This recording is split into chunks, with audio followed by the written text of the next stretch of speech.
Specifically when we do research in our field, which is TEFL, either we have the orientation for how people learn a language, and we have on the other side we might have the orientation approach of how we teach language to people.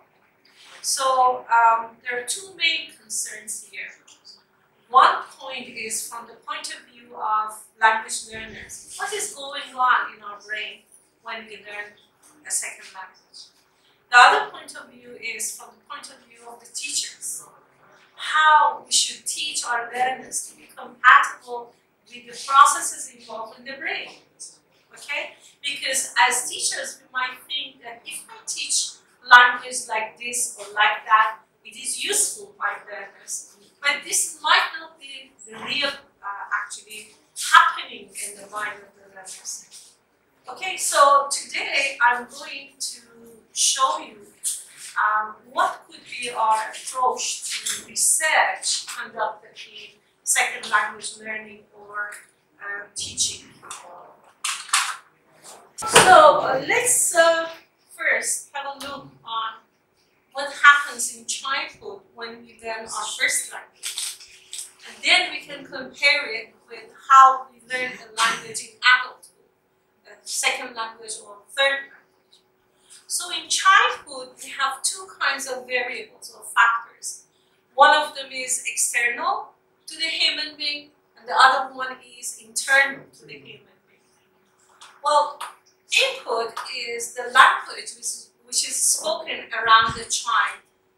We call this PLD, primary linguistic data. Why? Because apparently for children it is very easy to learn a language.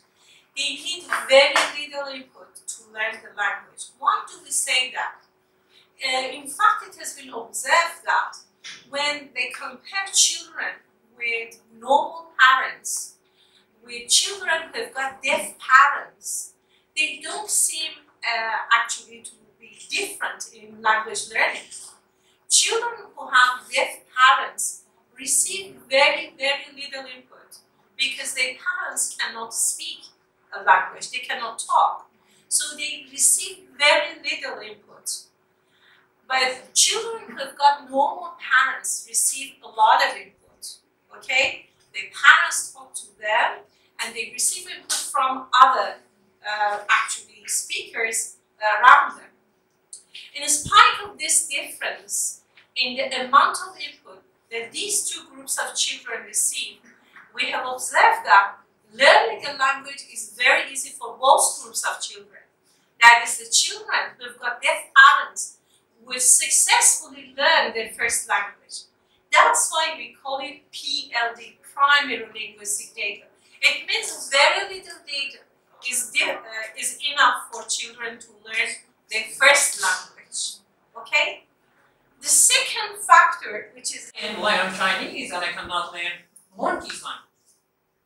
Well, the point is that if monkeys have any language, monkeys do not have language in the sense that we do.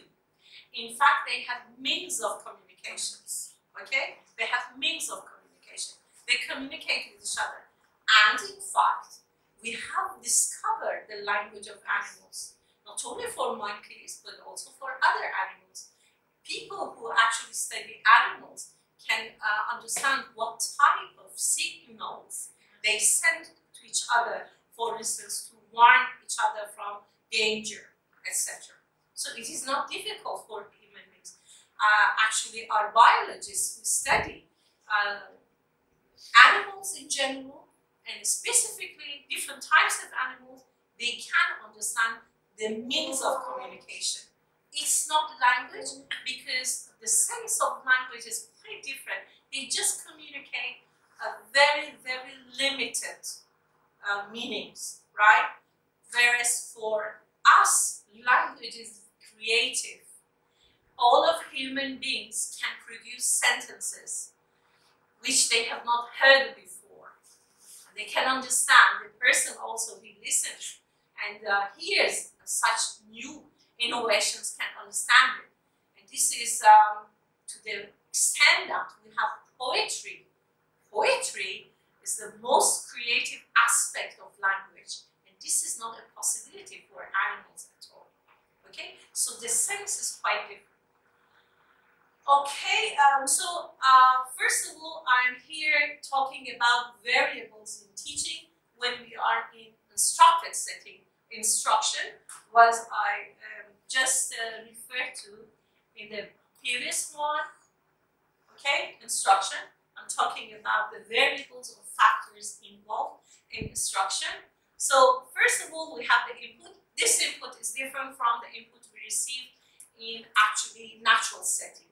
This is the input we receive in the classroom or somehow out of the classroom, but it is somehow related to instruction.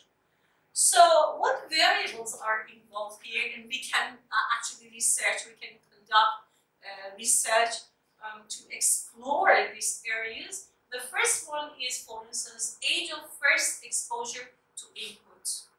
It matters at what age we are first exposed to a second language. If we are very young, if we are adolescents or adults or very, very old.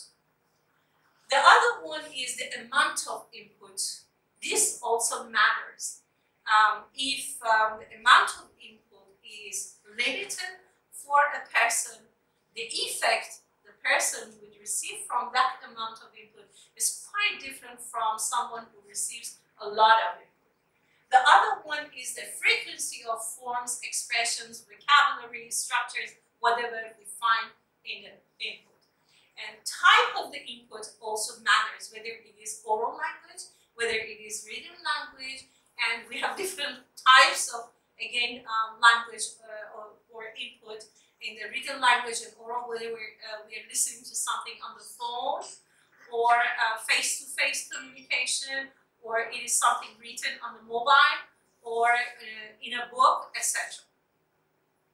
And also the density of input, how dense are the vocabulary structures and words in passages we receive in the input. The other variable involved are instruction variables, specifically related to the teachers. You know, having different teachers really matters. Sometimes we have got teachers who are very energetic, who love their job, and they have specific ideas and attitudes toward teaching. So the way we are affected is strongly different from a teacher who has got a different idea about teaching and different ideas and attitude toward his or her job. So teachers matters, material, whether the material the teacher provides students with are books, tape recordings, videos, clips, newspapers, whatever, authentic material or non-authentic material in general. The other one is methods. You are all familiar with different methods, from grammar translation to direct method, suggestive TPR, communicative language learning, community language learning, task-based language learning. Okay, all of these methods with different types of techniques might be used in a classroom, and the point that which method is used or whether the teacher is eclectic in using methodology and in using techniques of language teaching, we have got different results on our learners in terms of achieving native competence. Feedback. Do teachers provide their learners with feedback or not? And again, here we have different variables. Direct feedback, indirect feedback, explicit feedback, implicit feedback, corrective feedback, non-corrective, focused feedback, or non-focused feedback, primes, recast, etc. We have so many different types of providing learners with different actually feedback or corrective feedback, and you know, different studies actually have focused on these variables to see how they might affect the way people learn a second language. Corrections I already mentioned in feedback. Environment, in what environment we are learning the language. Is the light okay? Is the heat okay? Is there so much noise outside, or it is quite quiet? Are we listening at the same time to the music, like for instance in the Suggestion method, etc.? All these are we sitting on easy chairs like this, or we are just sitting on bench? All these variables again might affect the way we learn a language. Then we have got individual traits or differences, which I already talked about: age, motivation, aptitude, psychological status, intelligence, etc. And the internal variable, brain variables, knowledge of one language, or knowledge of two languages, or even knowledge of 3 languages, etc. This internal factor, which is the brain and the mind of the human being, is very important. For instance, in the case of Iran, Iran is a multilingual country. When I look at my students in Iran, I don't really know what is their language background. Some of them are Kurdish, so they at least know 2 languages, Farsi and Kurdish. Some of them are Turkish. They know Turkish and Farsi and English. Some of them are Baluch. Okay, they speak Baluchi. Some of them are from north of Iran. They speak Gilaki, Mazandarani. So we have a variety, and we have in the south, we have Arab speakers who are bilinguals of Arabic and Persian. So for them, English is not a second language. For them, English is third language. Okay, so the situation is quite different. Is if as a teacher, I'm not familiar with the linguistic background of my learners, I cannot understand what is going on in their brain.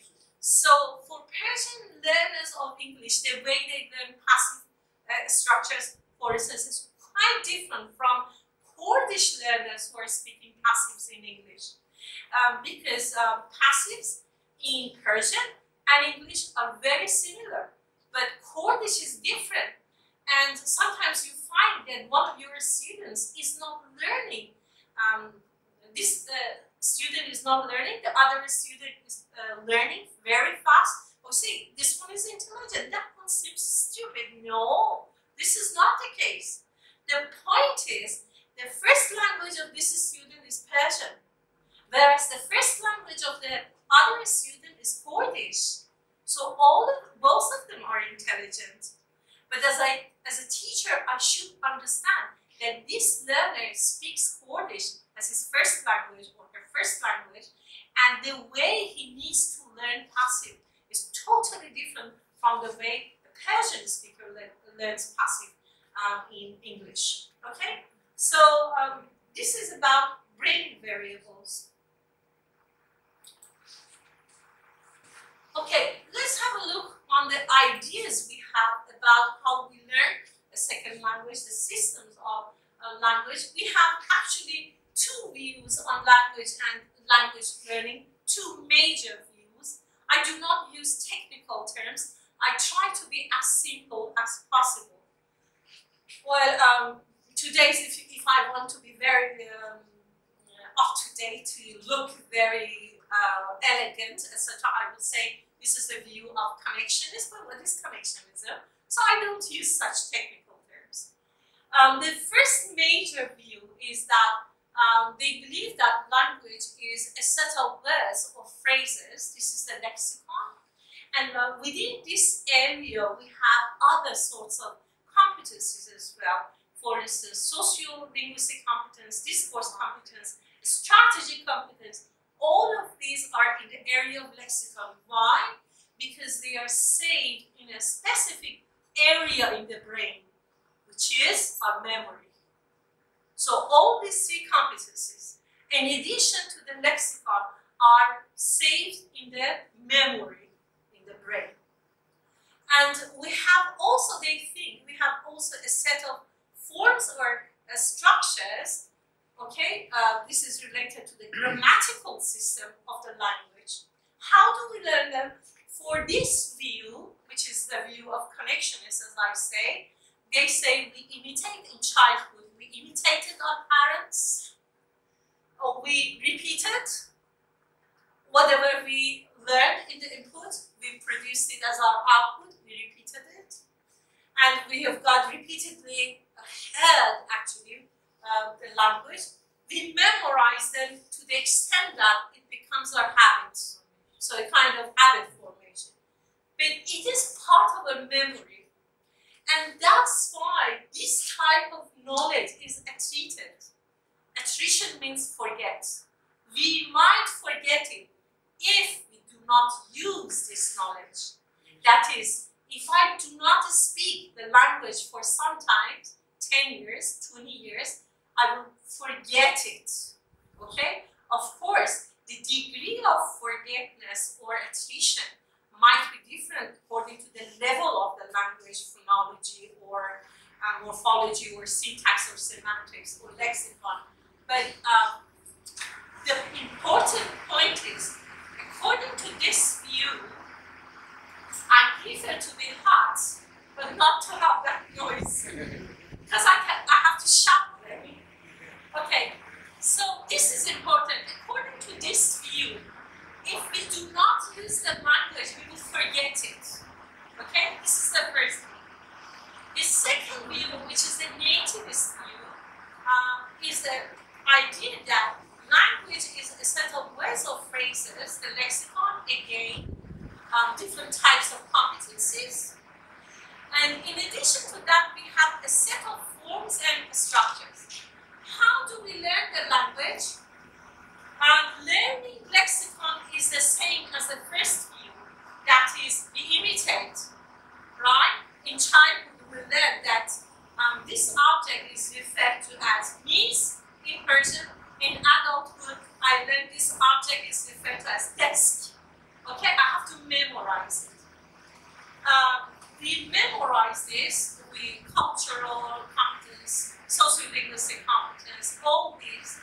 I have to memorize that. I become aware of it, then I have to memorize it. And in addition to that, we have a set of forms of structures, but for this one, you have to acquire it. You don't have to memorize it. This is the dichotomy between acquisition and learning. What does that mean? It means that this type of knowledge, if it is acquired, it is not stored in my memory. It is stored in somewhere else in the brain. Where is that place? Language faculty. You might be familiar with the ideas of Chomsky, according to which there are certain areas in the brain of human beings which are special for language learning, acquiring the grammatical system of language. Okay, that is language faculty. If they acquire the language, there would be never any attrition, even if we do not use the language. This type of knowledge is achieved in childhood. It means that if I do not speak my first language for many years, I would never ever forget my first language. Why? Because it is stored in language faculty in my brain, not in my memory. Memory is actually affected by use. However, the knowledge we have acquired, the knowledge we have gained, is stored in a different area of the brain. And if we do not use the language, we never ever forget it. I should give you an example. For instance, I have learned in English that the present tense in English for the third person singular is inflected for S. So he looks happy today. It looks happy today. I memorize this as a grammatical rule. Because I have memorized it, whenever I'm speaking English, I forget it. If I am, for instance, excited, if I am tired, if I am bored, if I am under limitation of time, if I'm on the phone, etc., I have to speak rapidly, I have to communicate rapidly, I forget it because I have memorized it, and memory is limited. But if I have acquired that third person singular verbs in English are inflected for S, I would automatically always use it, like the way you would reflect verbs in Arabic. Arabic is your first language. So I memorize zaraba, zaraba, zarabu, etc. As soon as I'm speaking, ana, zaraba, zarabtu, what? Why? Because I have memorized it. And as soon as I am speaking, I totally for why they're really for meaning. And third, are morphological forms and syntactic movements equally amenable to teaching? If I teach my learners, which one do they learn first? Do I learn first that in Arabic, when I can use a noun, that is the beginning of the sentence? Or do I learn verb inflections in Arabic? Which one seems to be more difficult? The morphological aspects or the structural aspect? This is the third question. So, example of the task is input enhancement. You are all familiar with. We see all past verbs, forms of the verbs are highlighted in this study. For instance, yesterday we had a job interview, graduated, was, woke up, was, left, tried, arrived, ran, entered, etc. The past forms are highlighted. This is indirect focusing on form. To one group, I have provided them with such type of input, and in the other group, explicit focus on form. You see, the past form is a tout. Are you, we, they, he, she, it, lived. There are different examples, how we negate it, how we form yes, no questions with it. So this is explicit focus on form. So in the one group, there is no teaching at all. This is the control group. In the second group, we had enhanced input. Past forms were highlighted, etc. And in the third group, we explicitly focused on teaching customs in English. Okay, so if you consider tense in English, we have plus, minus, past future. For past, the morpheme we have is ed. If you consider passive structures in English, what happens in passive structures? The object moves to the subject position, and the subject goes to the oblique position. Oblique position is complement of a preposition. Okay? So we are concentrating whether they learn ed better or this kind of movement, which is somehow similar to Arabic. Okay, the participants were all pre-tested. There was no difference in their knowledge of past tense and passive before the instruction started. We had the control group, we called Meshahir, implicit focus on form, and the third group, explicit. No instruction for the control group, implicit and explicit group, and then we have the post-test. Look at the results. Well, this is the control group. Pre-test, post-test, delayed post-test. There is no much progress in the control group. And we expected the same thing because we didn't teach them. These poor people were not taught at all. Okay, what about the other two groups? For ED, of course, this is the implicit group and this one the explicit group. You see in the pre-test, there is no difference between the two groups. However, the group which received explicit instruction outperformed the group which received implicit instruction. However, after 2 weeks, when we have a delayed post-test, we see there is not much difference between the two groups. Even these people are performing in the same way as the implicit group. So the original difference we found between the implicit group and the explicit group disappeared after 2 weeks. So we don't have to waste our time to teach explicitly. Implicit seems to be enough. Okay, so what is the situation for the passive structures? It's totally different. You see for passive structure, the performance of both groups is higher than 50%. So it seems that learning passive structures in English is easier for our learners than the morphology of eating. And that's why they conclude that acquisition of morphology is more difficult than learning or acquiring structures, different types of word order, math. Generally, we say math is difficult, is easier to learn than the morphology. And you see, the rate of attrition is also very, very small. That is, they do not forget it.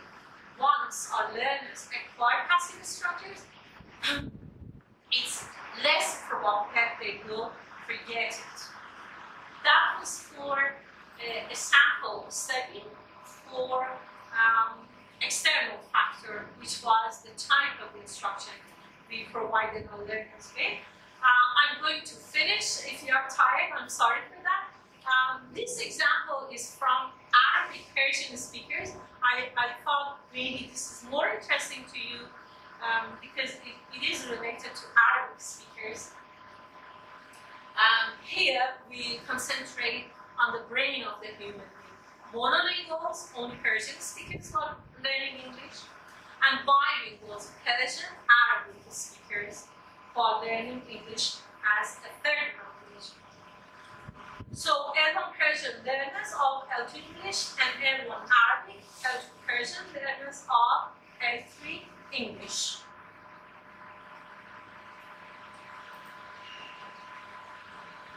The participants were 47 Persian monolinguals learners of L2 English and 53 Arabic Persian bilingual learners of L2 English.